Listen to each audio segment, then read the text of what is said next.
Y'all can do better than that.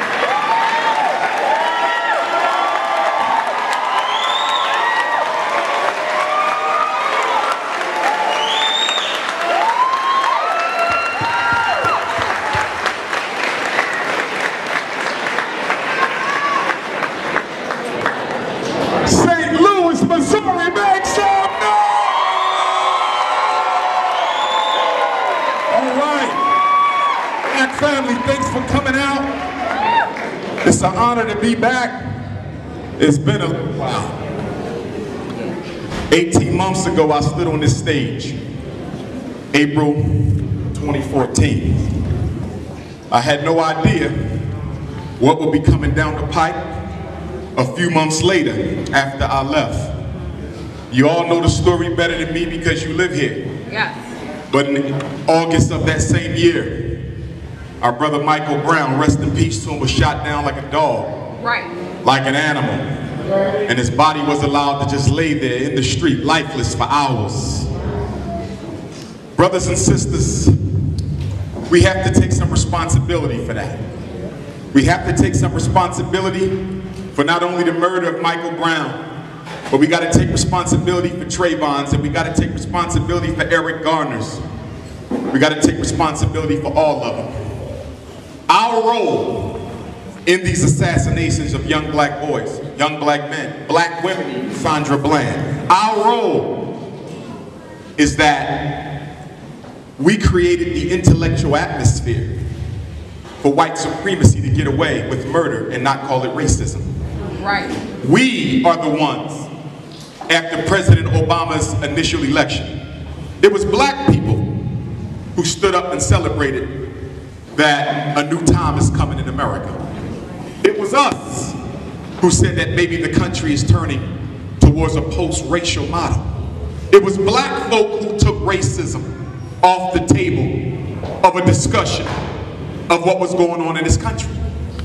And so we created the context that made it safe for black children to be murdered and racism not play a role in that determination.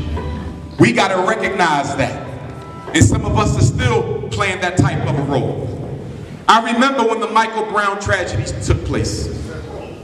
White media, black media, they wanted my opinion. They called me up and they said, okay, we know what happened was wrong. And there may not have been a justification for it. But Dr. Johnson, don't you think it was a bit opportunistic for black people in Ferguson to use this situation to loot, to rob, to steal, to burn? Wouldn't you have to criticize your people for their behavior after the murder of the young brother? I said, of course not. I said, first of all, the United States government and the American social order are at war with black people. And when you go to war, one of the biggest objectives of war, in fact, the reason why every war has been fought in world history, was to take something that the other side has. So when you are in an armed struggle, you would be foolish not to take what the power structure has that you may need.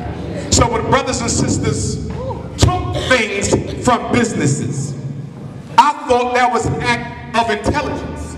That's what you're supposed to do. Because last time I checked, 90% of those businesses in Ferguson are not owned by black folks. They're owned by Arabs, East Indians, Chinese, Koreans, Latinos, who've been robbing black people to hell blind for 50 plus years.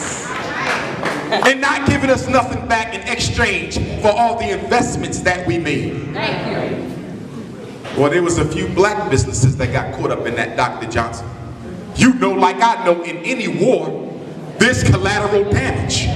But you don't use one black business being harmed as justification for the others not to be harmed. Brothers and sisters, I told them if I was there, I would have participated in it as well. Chicken wings, mouthwash, sneakers, hats. With my 6 degrees, I would have been stealing some shit too. Supposed to do. That's what you're supposed to do whenever there's a war. Every war in America is fought to take. Every world war was fought to take. Every war in America, every war across the 7 continents is fought to take possession of resources that the other side had. So when Darren Wilson kicked off that war between blacks and Ferguson and the American social order, it was within our right to take from them. But I commend you all. I commend you for standing up during that situation, because it has happened in so many other cities and we did nothing about it. It took a little small fly on the wall called Ferguson. They've been murdering black men in Philadelphia. We didn't rise like that. They've been killing them in New York. We didn't rise like that. They've been killing them in Houston, in LA, in Detroit, in Michigan. We didn't rise like that. Things were done, but we didn't rise like that. So I was happy to see it. Why? Because ever since Rodney King back in 1991 had been murdered, black folks have given silent approval to the murder, but not doing a damn thing about it. So I'm glad Ferguson rose. So then, another question was asked. Dr. Johnson, is there anything beneficial that can come from a rebellion? Does it make sense to tear up the same neighborhood and community that you live in? Isn't that counterproductive to what black folks need? I said, well, you fail to understand something. When institutions and societies are not built in the best interest of the people who live there, those institutions cannot be reformed. They cannot be repaired. They cannot be reversed. They must be torn down and reconstructed. The Ferguson Rebellion laid the foundation for the building up of a new community by tearing down the racist one that did not serve black people. It's amazing how people tell us rebellions don't make a difference. It's amazing how people tell us protest would avail you of nothing. It's amazing how even Negroes will say that that's a waste of time if you want to change things in Ferguson, St. Louis, Missouri, black America. You don't revolt. You don't rebel. You register and you vote. Have you noticed that that has been the exclusive narrative of national black leadership for the past 50 years? Whenever something goes wrong, Michael Brown gets murdered, register and vote. Trayvon, register and vote. Hurricane Katrina, register and vote. Sandra Bland, register and vote. As if being registered to vote is going to change the conduct of police in the black community. Are you aware that everything we've gotten in this country as African people, we didn't get it through the vote? You got out of slavery with blood, sweat, and tears. You got the Civil Rights Bill through blood, sweat, and tears. You got the Voting Rights Act through blood, sweat, and tears. If you believe that we can use the political apparatus to remove white racism's foot off the neck of black America, show me a historical example where that has happened. Better yet, let's leave America. Go to any country in the world and show me where an oppressed group was able to end oppression by voting within the electoral system controlled, constructed, and owned by the oppressor. Nothing you get through going through his system. So why black leaders keep telling us to organize and vote, register and vote? Because that's the cop-out. When you don't want to fight for your people, you come up with all types of convenient lies. And that's the biggest lie we're being told. Dr. King boycotted the Montgomery Bus Company for 381 days. After a few weeks, the governing mayor came in and said, boycotting the buses in Montgomery was illegal. They made it illegal. Black folk kept on boycotting. They locked them up, they kept on boycotting. Brothers and sisters walked and walked and walked till their feet was bleeding at the bottom. Going through a pair of shoes a week. Some of them not being able to afford the shoes, walk barefoot. Blood from the soul. They didn't care because they loved the people more than themselves. Did you hear that? Love the community more than myself. That's something we struggle with. That's something we struggle with a lot. And guess what, brothers and sisters? If you had to die to get out of slavery, and if you had to die to get out of Jim Crow, you're going to have to die to get out of this extermination campaign. I don't want to be the bearer of bad news. I know church has conditioned us into believing that something else is going to come down and save black folk, but I'm here to tell you that shit is a lie. If black people are going to be saved, black people got to save themselves. Coming up with excuses. You got to do the work. You got to do the work. When Dr. King was assassinated, and some of you take issue with Dr. King. I don't agree with everything Dr. King may have said or did, but Dr. King was a supreme strategist. You think he believed everything he said on the microphone? That was strategy. There's a difference. Booker T. Washington falls under that same umbrella. Supreme strategist who made white people believe that he was not interested in Negro progress, but behind closed doors, out of his own pocket, paid for groundbreaking civil rights legislation on the behalf of black folks. Out of his own pocket, built the National Negro Business League, funded black businesses himself. Out of his own pocket, brought Africans from Africa to Tuskegee to train them in how to build modern industry and sent them back. Out of his own pocket, used Tuskegee Institute as a hideaway for black revolutionaries so they wouldn't get caught by the Ku Klux Klan. Does that sound like a damn sellout to you? But we so quick to judge the appearance of things. And I want you to get out of the habit of drawing conclusions from what you see. That includes me. You don't draw a conclusion from what I say or what you see. You draw a conclusion from what I do. Measurable progress is how you determine whether someone's benefiting the black, not how they look. We got a lot of shea butter in the black community.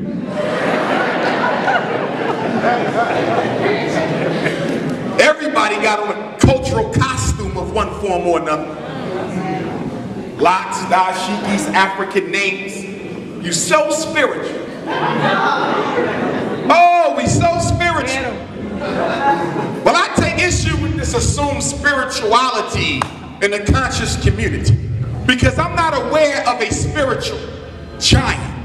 And I don't care who you name, Buddha, Muhammad, Jesus, Abraham, Noah, Krishna, whoever you name, Pharaoh, Anganat, whoever you name, I've never seen a profoundly spiritual person be of no political relevance whatsoever. If you are really spiritual, the quality of your spirituality would be so strong that you would have to matter to your people. It's what I say to the black church. How can you be so spiritually in tune and make not a bit of difference in the neighborhood where you exist?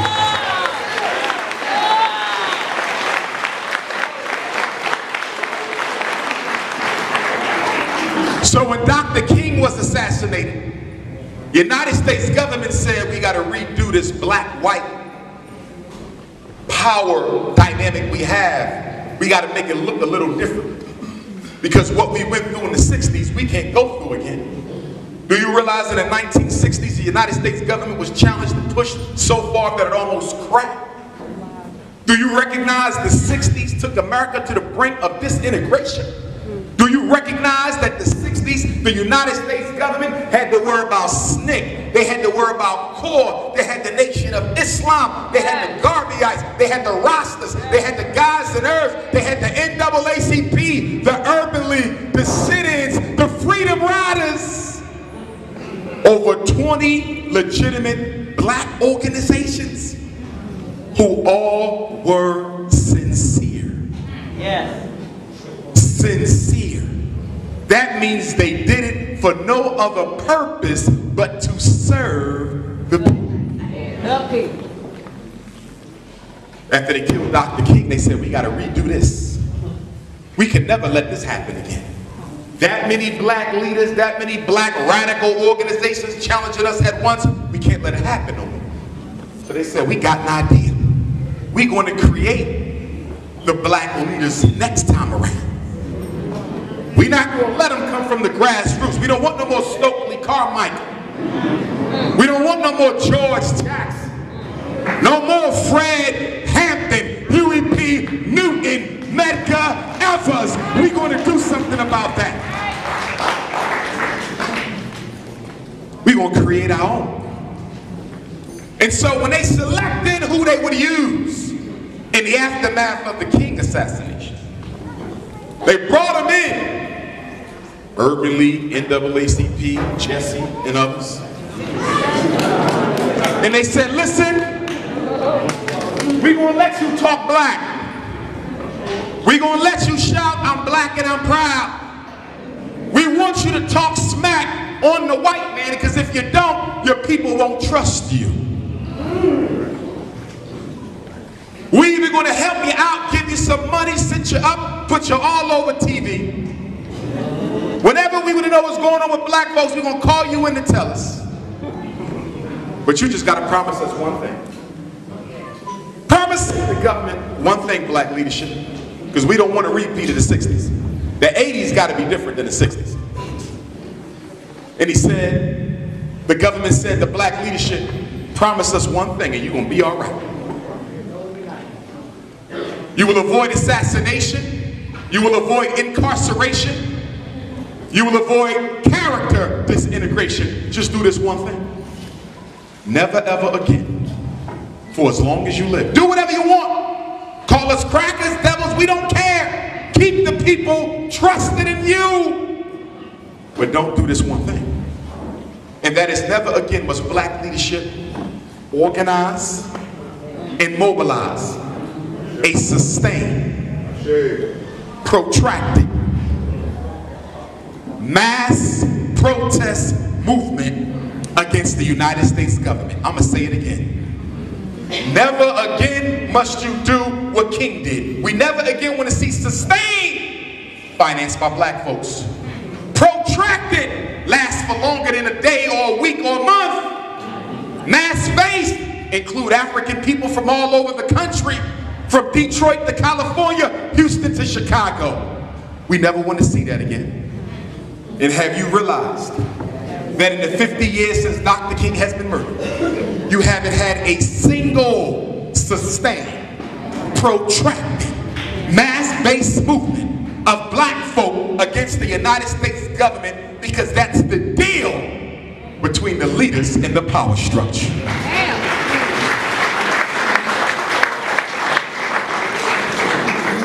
You can protest for a day.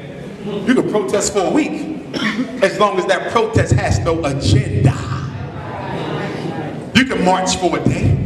You can march for a week. As long as it's not sustained and protracted, which means it continues until certain concessions are given from the government. We've never had one in my lifetime. And that's what you need to flip white supremacy. See, we have gotten lazy. Our political muscles have grown tired. And black people in America now are too politically lazy. You're not interested in sustained, protracted, mass-based movement. If we said, hey, we're going to boycott St. Louis public transportation system, the way Dr. King boycotted Montgomery's, you Negroes will go crazy.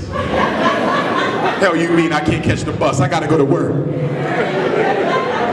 Because you ain't got no commitment to other folks who look like you. Listen, y'all, rebellions are necessary. But guess what?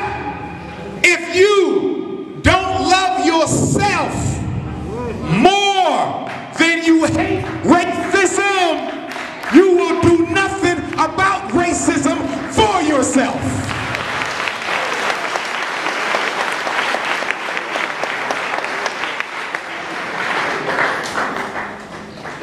Somebody told me, Dr. Umar, I think it was better when we were segregated.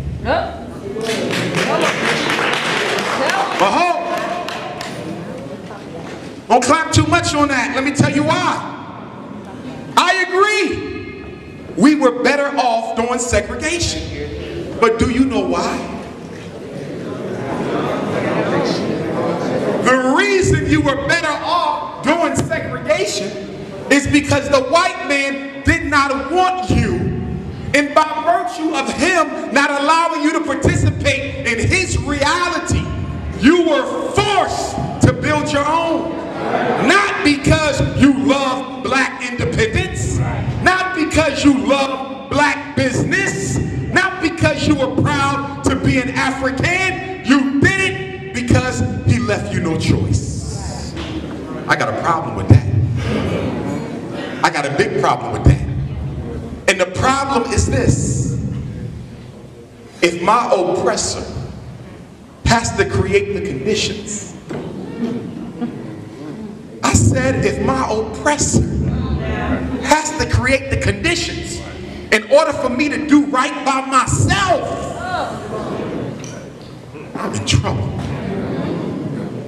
Black folks said they should put us back in segregation. Who's stopping you from doing it your damn self?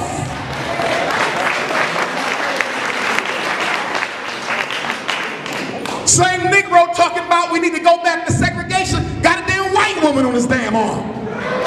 You gonna take her with you? You gonna take her with you? Your damn love life is integrated, but you and black folks segregated.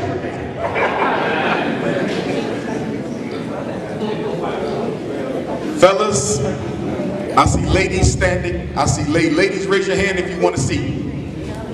I know some of y'all into the feminist thing. Y'all don't want a brother to get up and give you a seat. But ladies, if you want a seat, raise your hand so brothers know. I don't want to offend those sisters who think that's paternalistic for me to suggest that a brother give a sister his seat. All right? Ladies, come on up. If you want a seat, ladies, you got to come on up. Demand your respect. You want a seat? Just walk on up the aisle. We're going to give you a seat. I see some queens back there. You all right on the wall? I don't want you standing if you don't want to stand. No, brother, she can't sit on your lap. It ain't that type of party.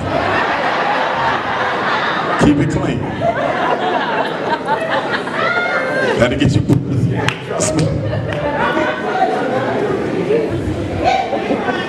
Okay, there's a seat over there. A couple seats over there. So, brothers and sisters, let nobody tell you that tearing down shit is not a strategy to change things. Every nation in America was born from what? Street level grassroots protests.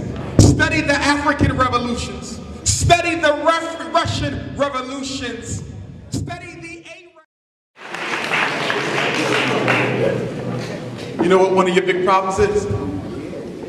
You don't want to be black when other people are around who are not black. You like to blend in. You like to fade into the background. So we come up with words to help us fade into the background. As if white people don't know you black. As if Jews don't know you black. As if Latinos don't know you black. They know what you are. You cannot name yourself into invisibility. But we've come up with words to do that. Now we like to call ourselves people of color. Now notice, we've been black, Africans. Now we just people of color. See, that way I can hide with the Arab and hide amongst the Jews and hide with the East Indians. And then we got the minority thing. I'm a minority. You want to identify with other people more than your own. And to help you hate yourself, they came up with a whole new paradigm, multiculturalism. Some of y'all multicultural as hell. That's right. And what is multiculturalism? A strategy by white supremacy to take attention away from the unique issues of black folks and put them on everybody else in the country who not white. So multiculturalism says the The Latino experience is just as significant in America as the black experience. Multiculturalism says the Jewish American experience is just as significant as the black experience. Multiculturalism says the gay, lesbian, bisexual, and transgendered experience in America is just as significant as it is for blacks. It says that the Arab and East Indian and Chinaman and Korean experience in America is just as significant as the black experience. Well, let me ask you a question. Were Chinese people forced to come here? Were homosexuals ever considered not to be people in the United States? Were Latinos ever systematically kept from learning to the point that it was punishable by death? Have European Jews not received a promise to pay reparations? They have, we have not. So how do you elevate the experience of the Latino, the Jew, the Arab, the gay man, and the feminists to the level of black folks? Do you recognize that we are not fighting to have sex? Do you recognize we're not fighting to lay with somebody? Do you recognize we're not fighting for the right to participate in a behavior? The black struggle is principally fighting to exist.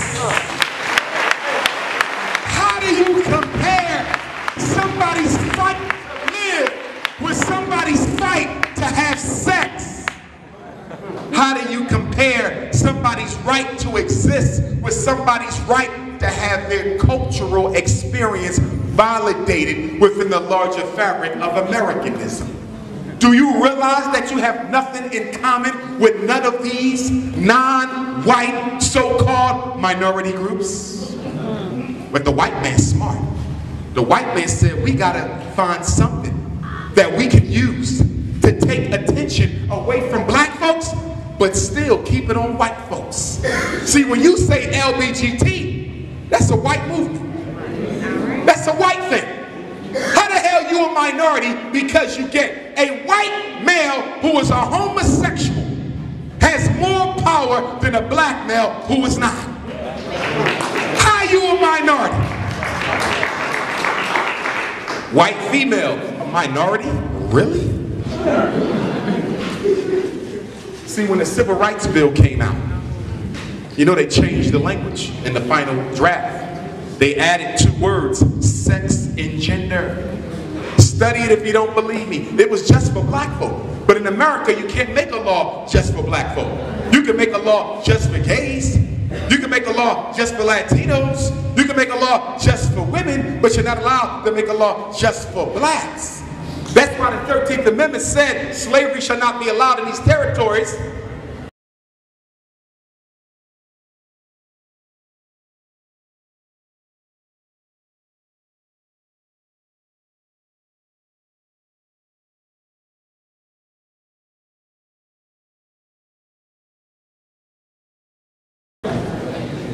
That's how the white man talk. Everything is a double negative. First Amendment says what? You have a right to peaceably assemble. So when Michael Brown was murdered, y'all peaceably assembled at first. Then the white man came right back and said you can peacefully assemble, but not after 10 o'clock.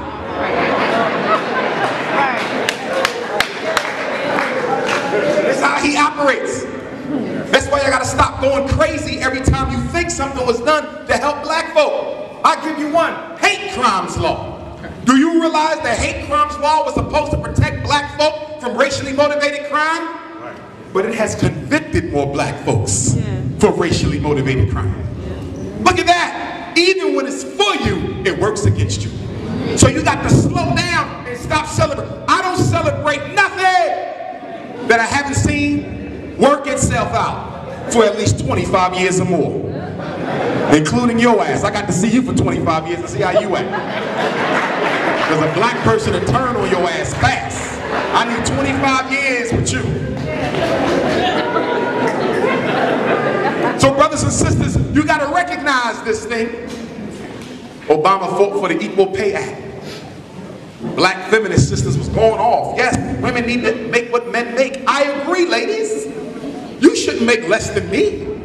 But do you realize the Equal Pay Act wasn't for black women? Right. That was for white, racist, privileged females. Right. And my issue with Obama, how in the hell do you pass a law to give white women more money in a paycheck when half the black men in St. Louis ain't got a goddamn paycheck at all? But you can help the white woman get more money. We ain't got a job at all. And then everybody want to act like they don't know while black folks is killing themselves on the street.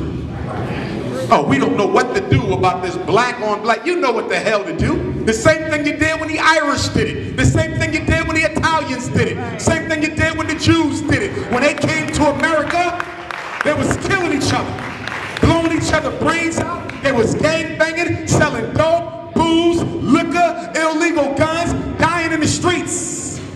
You know why? Because they was angry as hell. They didn't have a right to participate in the American dream. And so the government said, we got to do something about this. And they said, we're going to give them an economic stimulus package. They called the Italians in and said, the fire department in the black ghetto is yours.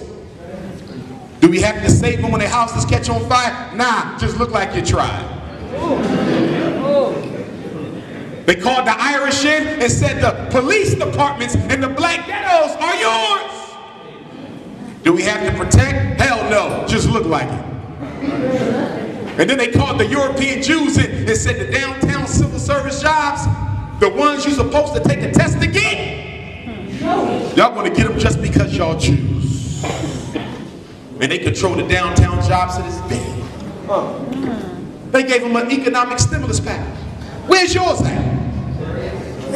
Where's yours at? You ain't get one yet. And they trying to act like black folk are in the condition we in because we want to stay there. A little bit of us, yes, we got some responsibility. But come on now. You mean to tell me you help everybody up? Ain't no white folk in America got rich without no help. Ain't nobody come here and pull themselves up from their boots. The government helped them out. The biggest welfare program. The biggest welfare program in the history of the United States of America was the GI Bill for white males. You come home from the World War with a GI Bill, you're going to get preferential hiring, that's privilege. Preferential housing, that's privilege. Preferential education, that's privilege. Yeah, some black men got it, but it was disproportionately set to the side for white folk. And the government helped poor white people get out the black ghettos. The Federal Housing Association gave them low interest loans. Broke ass white folk, they gave them money to get away from you. Trying to act like they just got a good job and saved on up and moved out. That's a lie. Y'all helped them. But when black folk tried to get that same low interest loan and move to the suburbs, they redlined you and trapped you in the damn ghetto. And then when you tried to buy up the ghetto, they wouldn't even give you a loan in the ghetto. Talking about that area, you know, that's not a part of the program. That's not a part of the federal program. And you know why they did that? Because they wanted to make sure when white folks decided to come back to St. Louis and take it back, you didn't own shit, so it'd be easy to move you out the way and come back on home. Lying to us, but if you ain't politically educated, you wouldn't know that. You would think there's something wrong with black folks. I know why the Arabs and Mexicans can come to St. Louis and build businesses faster than you. Yeah, their work ethic might be a little bit more fine-tuned than yours because you think somebody owe you something, but that ain't the real reason. The real reason is the fact that they can access the capital, access the wealth, access the money. Why do you think they can buy 10 Walmarts, open up 10 Walmarts at the same time? Arab come in 5 gas stations. Chinaman come in 3 corner stores. He only been in America 12 hours. He's able to do that because he got a line of credit. You go to the bank and you ask for a line of credit and they tell you we can help you out with a small business loan. They giving a white man $1 million. They giving an Asian $500,000. They giving a Latino $250,000. And guess what they gonna give you? $5,000. What the hell I'm gonna do with that? Pretzels and ice cups? Water icy? What business I'm gonna start with 5K? But check this out. I can go back to the same bank that would only give me a $5,000 small business loan, and if I ask them for a student loan,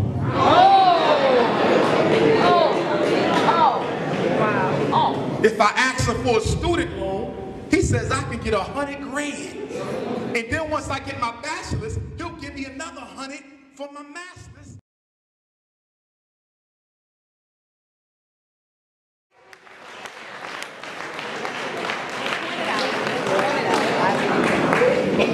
Let me tell you why you can only get 5 for a business, but 500 grand for med school. Because when they give you that $250,000 student loan, they're not investing in you, you invested in them. They know when you finish your college education, you got to pay back the student loans with interest, because you cannot bankrupt or with what they call it, file bankruptcy on your student loans.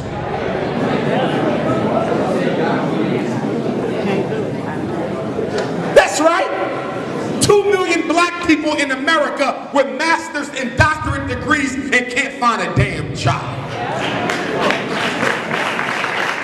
But they'll give you a student loan. And some of you parents in here can't wait to send your children to college. Please tell me what the hell for?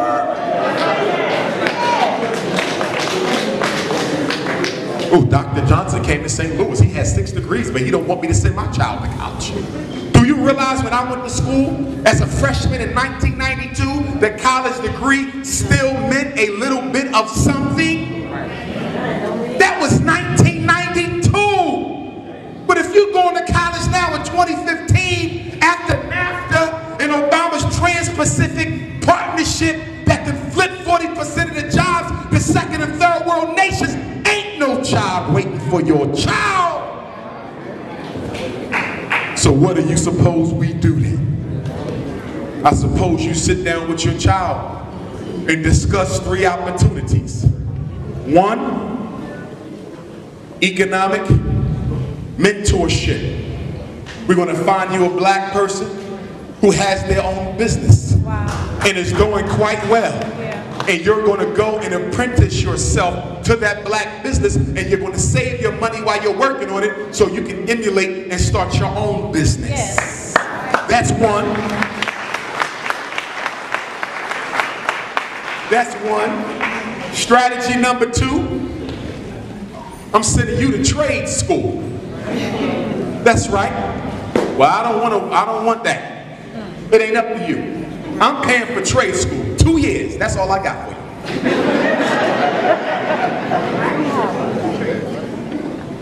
And when you get out of trade school, you will be certified as a plumber or an electrician, as a carpenter or an HVAC specialist, as an auto bottle mechanic or a brick mason.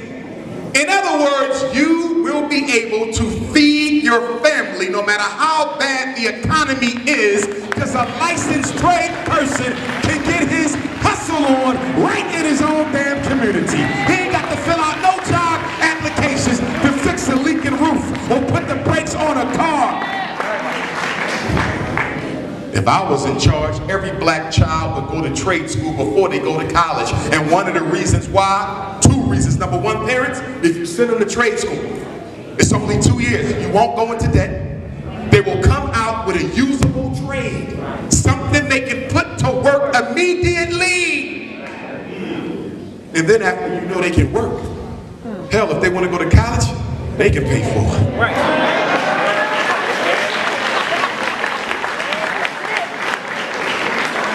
But you don't want that. You want to do the bourgeoisie thing. Right. You're going to send Shaquita to the University of Missouri so she can get a PhD, summa cum laude, top graduate in the class with a doctorate in grasshopper reproduction on the moon.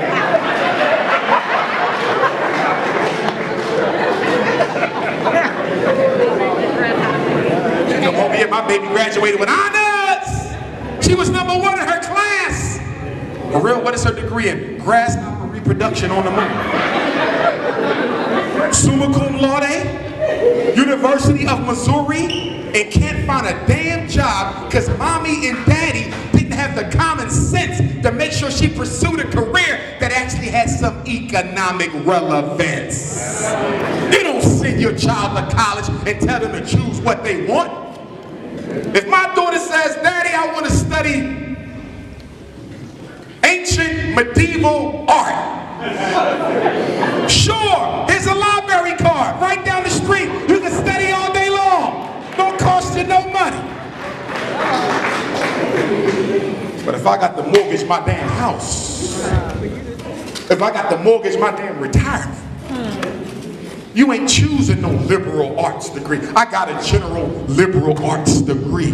What job does that equal? What business can you make from that? Right. College is a business. College is a hustle. You don't send a black child to college unless you know, number one, they gonna finish on time. And number two, that they taking up something that matters.